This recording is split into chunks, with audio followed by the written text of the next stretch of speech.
Hello, fellow wildlife heroes, one and all. Welcome to the Conservationists Assemble. Join me, Captain Conservation, as we take the fight to our planet's biggest villain and my arch-nemesis, extinction. Each week, I will be teaming up with one of Earth's mightiest heroes to form the greatest collection of animal advocates ever known. We will be discussing the super abilities and powers of our planet's epic species. Prepare for battle as we encounter extinction's armies that threaten our global biodiversity. Rally with the heroes featured on the Conservationists Assemble to discover and unite allies on the front line of conservation. Tune in and listen to our heroes' origin stories and find inspiration on how to create your own origin story for a better planet. Will you join the fight? This week's episode is all about the Addax, and I am joined by Fabian Krause to impart his knowledge on the work of zoos in the conservation of Addax and our allies from the Sahara Conservation Fund. Fabian, welcome to the podcast. Thank you for joining us today. How are you? I'm fine, thanks, and thank you for reaching out to me. As I have to admit, I didn't know about your podcast before, and I'm very happy to be part of it. No, you're absolutely welcome, and it's great to have you here to talk about such a kind of a relevant species in modern conservation. But before we start talking about the Addax, could you just introduce yourself to listeners and let us know a little bit about you? Yeah, my name is Fabian. I'm a biologist and work at Hannover Zoo in Germany for 10 years now. I'm a curator here and responsible for part of our animal collection here at the zoo. Fantastic. And specifically, like we've mentioned, we're here to talk about the Addax. So what is your role within kind of Addax conservation? We keep the Addax here at Hannover Zoo for quite a long time and are involved in conservation issues concerning this species, but also other North African species. And in 2014, I took over responsibility for the Addax EP, the breeding program. So I'm coordinating all the zoos keeping Addax in Europe. Fantastic. And so on that then, can you just tell us a little bit about that Addax? Yeah, the Addax is an antelope species of a bit more than a meter shoulder hay. Other names for the species are screwhorn antelope or white antelope, which refers to recognizable features of this species. And it originates from North Africa, from the region of Sahara, living in desert and semi-desert habitats. And the species is perfectly adapted to the desert climate. It's able to smell water over long distances, but also can cover the water requirements from their plant food, so they can spend a lot of time without getting free water. The pale fur color helps to reflect the heat in the sunny region, to name only some of the adaptations of the species. Oh, perfect. And yeah, that does let you know kind of how, let's say, well adapted they are to their environment. And talking about their environment and the wider ecosystem, what role do the Addax play, and why should we then be trying to conserve them? The Addax, together with some other hoofstock species, are the main bigger species in this habitat, and so they play definitely a role in interaction with the with vegetation, but also smaller life forms in there. It's not a habitat with a variety of species like a jungle in South America or so, but that is probably what keeps the role of the single species so high. And so what are the classifications and population trends for Addax?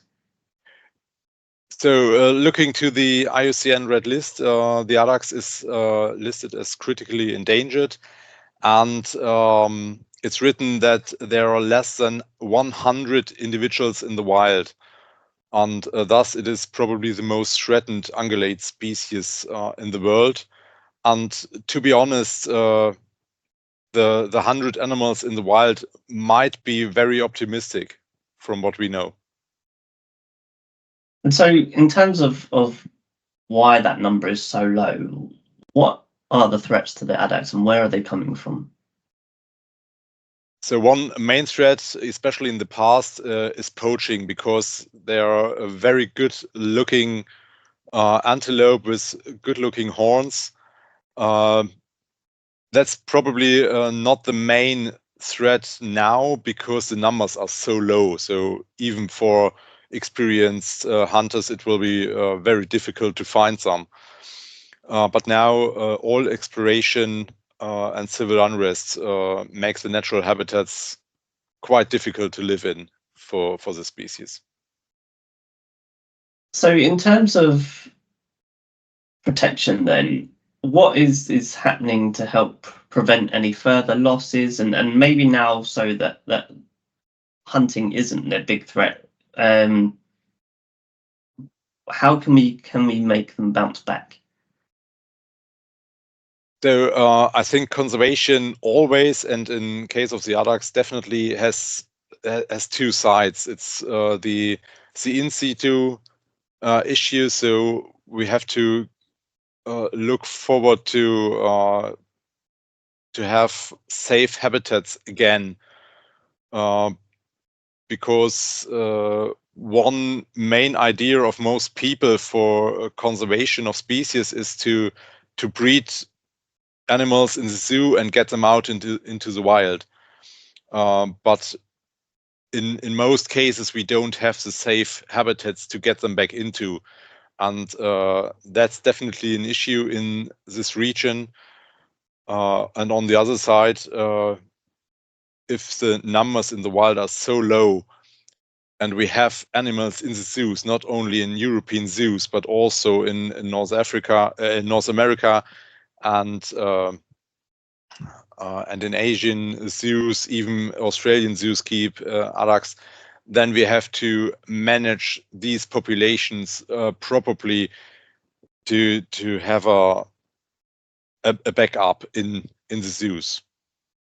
Yeah, it's great you've mentioned kind of how it's a global effort of zoos to keep that genetic diversity and that population stronghold. So how, for example, do you, as the European coordinator, collaborate with some of those other regions? In North America and in Europe, there are breeding programs like the EP in Europe, and we exchanged animals between these programs years ago to generate a genetic push-up and to help the populations to stabilize and remain genetically healthy and diverse. And from these populations were animals taken out to North African national parks in Tunisia and in Morocco in the 1980s and 1990s already, to build up populations in these semi-captive areas. So what you're saying, sorry, is that we've seen some translocation of zoo-born Addax into a managed population in Africa, much like the scimitar horned oryx. So we're starting to see that there's maybe more scope for that in the future as well. Yes, definitely. We took over 100 animals from the breeding programs to the national parks, and the populations there developed very well. So they did adapt good to the North African region in these safe areas, we have to say, and they bred very well so far. And in 2019, the first animals from these populations, from one of the national parks in Morocco, in Souss Massa, were taken to the real wild, to the unsafe wilderness, you can say.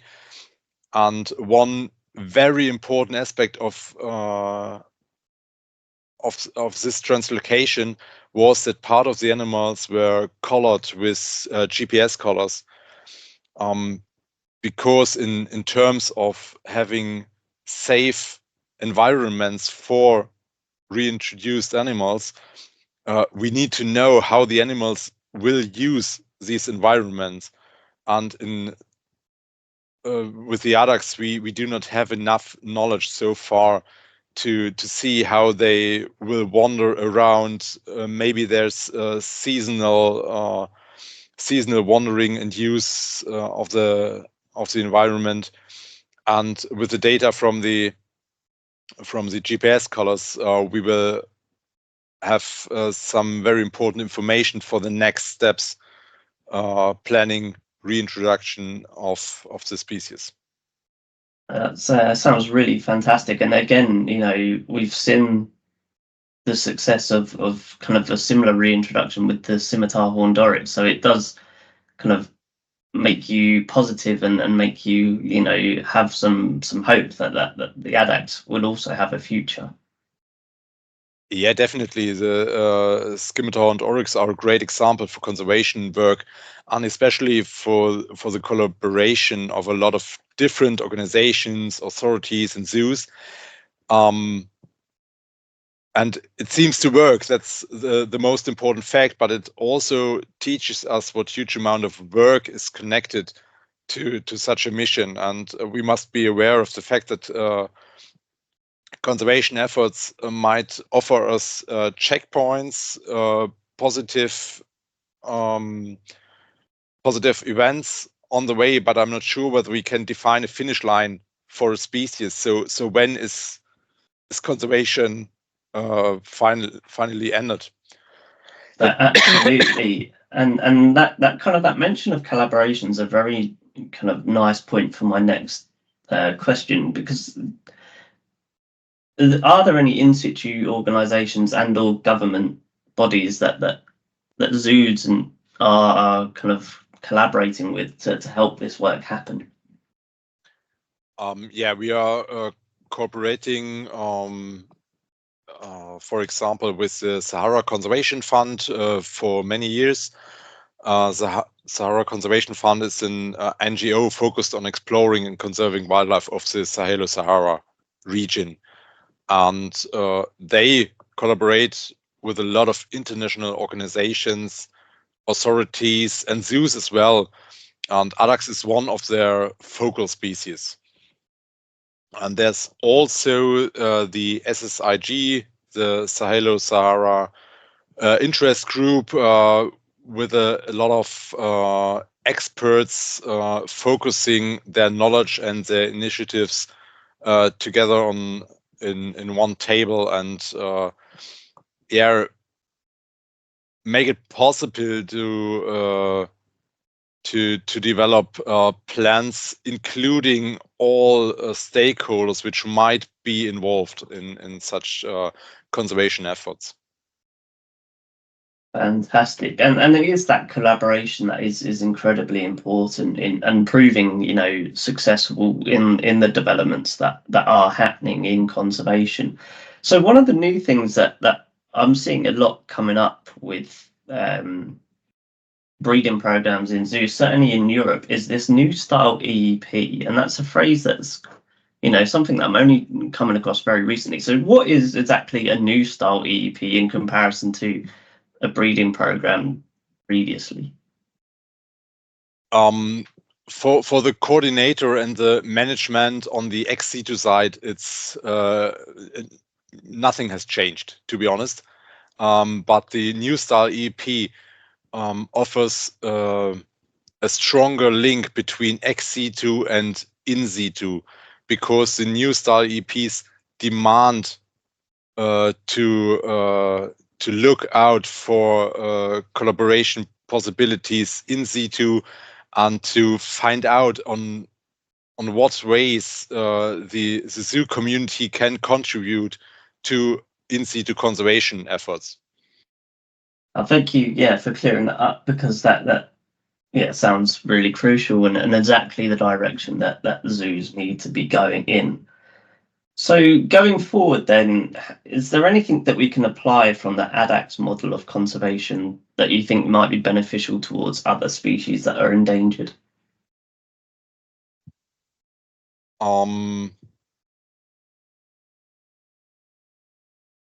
Yeah, I think so. That's one important fact in conservation nowadays, in my eyes, is that it is necessary not to lose the broader picture of what we are trying to save.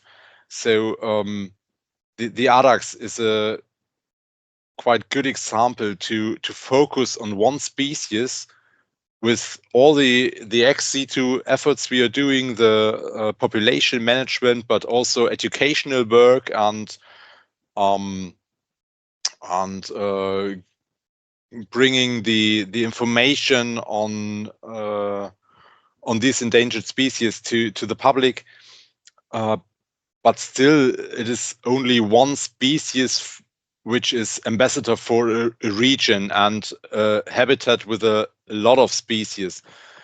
And if we are not looking on the region and the habitats itself, then we cannot succeed in saving one single species, I think.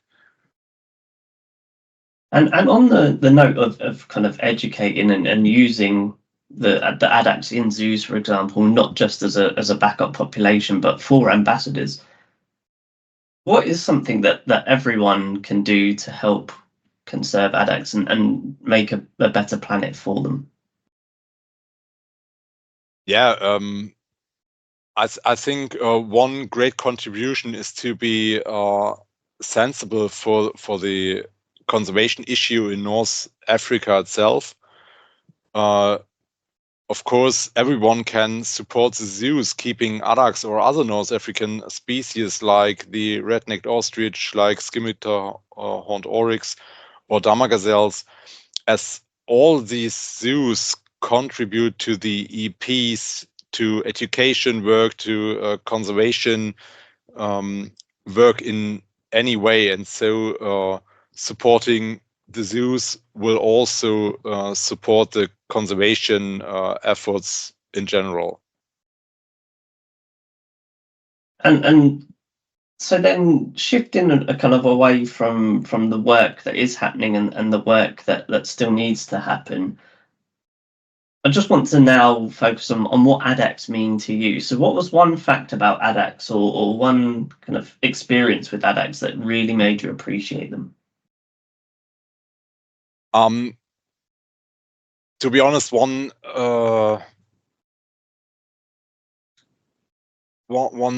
fact I learned about the Addax was not a positive one, but it made me very curious about this species. And it's only a few years ago when the Sahara Conservation Fund organized a huge aerial survey of an immense area of the Sahara, and they were looking especially for wild living Addax. And the result of this research was that they found 7 individuals in a huge area of the desert, and this makes us realize how far the population is in its development, and that there's extremely need for conservation work now and not in 10 or 20 years. But we have to plan it carefully, of course. We don't want to lose animals due to spontaneous efforts, but we can't lose any time for the species now. Yeah, certainly it's something that hopefully will get more traction going forward. Is kind of the plight of these animals that aren't often put in the public eye. So, Fabian, thank you for giving us an insight into where we currently stand on Addax conservation. Now, I just want to switch gears a little bit and learn a little bit more about you and your career. You've mentioned that you've managed the EEP for 10 years, but how did you get to where you are in your career currently? Yeah, after school, I worked as a keeper in a wild animal rescue center here in Germany for a year, and then studied biology. I focused on behavior, ecology, and conservation, and I was always curious about how zoos work and how zoos collaborate with each other. And that's why I took the chance when I got it to start at Hannover Zoo as a scientific assistant and then became curator.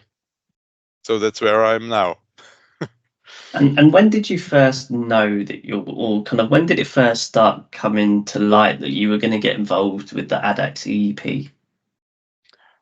To be honest, I was always, and I'm still more a primate guy than an antelope one, and it was just the circumstances in our team that we had the responsibility for this EP from the beginning, from 1991 when it was founded, and in 2014 there was need of someone who took over the responsibility. And as I was always interested in data management and data work and population dynamics and so on, this was a good chance for me to develop myself in this field. Yeah, it certainly sounds like there's lots of skills and good networking opportunities to come from being an EEP coordinator. So, are there any particular primates that kind of you have a fondness for? Yeah, I always liked great apes, and I'm really looking forward to get orangutans back to Hannover. We are just building facilities for them, totally new, and hopefully get this species back to the zoo in 2 years. And that's what I'm really looking forward to. Very exciting. They'll be sure to once they've arrived, they'll have to come and visit for sure. So now, as a curator, I'm sure there are multiple elements to your role. So how does your day get structured? To be honest, I'm not sure if I have a typical structured day, but it's about 2/3 of my time I'm spending in the office, networking, doing data work, and the rest I'm on the move in the zoo, checking in with the keepers on different projects, on training issues, introduction processes, collection planning, construction works. But I think it's every day is something else. So what advice would you give to someone looking to pursue a career in conservation, or maybe the younger, new to the industry keepers that are working with you? What advice do you give to them? I would say look how to get the best background for the work you're dreaming of. It might be university, but also maybe training as an animal keeper to get involved in that way. One has a mind for his contribution to conservation or to zoo work or whatever. But the basis must be a good background. Yeah. And what are some of your proudest personal achievements today? Yeah, I think I have a lot of achievements which show in our daily work here at the zoo. So if an enclosure we planned works good for the animals and is attractive for the visitors, then we are proud of. But it's always not only my achievement, but it's a team effort. And looking on my data work here, I'm also proud of the Addax EEP, because it had a good development during the last years, and a good basis to work on in the years to come. Fantastic. And going back to when you first started at Hannover, was there anything that surprised you when you first started zookeeping? Yeah, I realized quite fast how intense the networking between the zoo is and how important it is, because I still spend a lot of time networking with other colleagues, and now I'm not the youngster in the community anymore, and so others use the chance to network with me, and so this is quite important, and we should use any chance to exchange information, because we have a lot learned in the zoos worldwide, and it's not necessary to make the same errors again and again. It's enough if one makes it and tells the others how not to do it. Absolutely, yeah. Communication amongst conservation organisations is certainly very important. So, what do you think is commonly misunderstood about modern zoos and ex situ conservation? I think zoos must even more communicate that keeping animals in zoos and working towards conservation does not exclude each other. I think there's still a lot of people thinking of conservation as breeding animals and send them back into the woods, and it's not that easy. And I think we must work towards a good and realistic picture of conservation efforts to get the support of the community back. And so, if you could improve one thing about zoos, what would it be?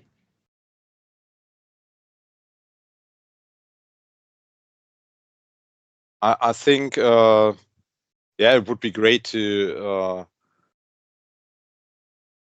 have more possibilities to communicate with the public in both ways. So we are always trying to get the picture out to the public, but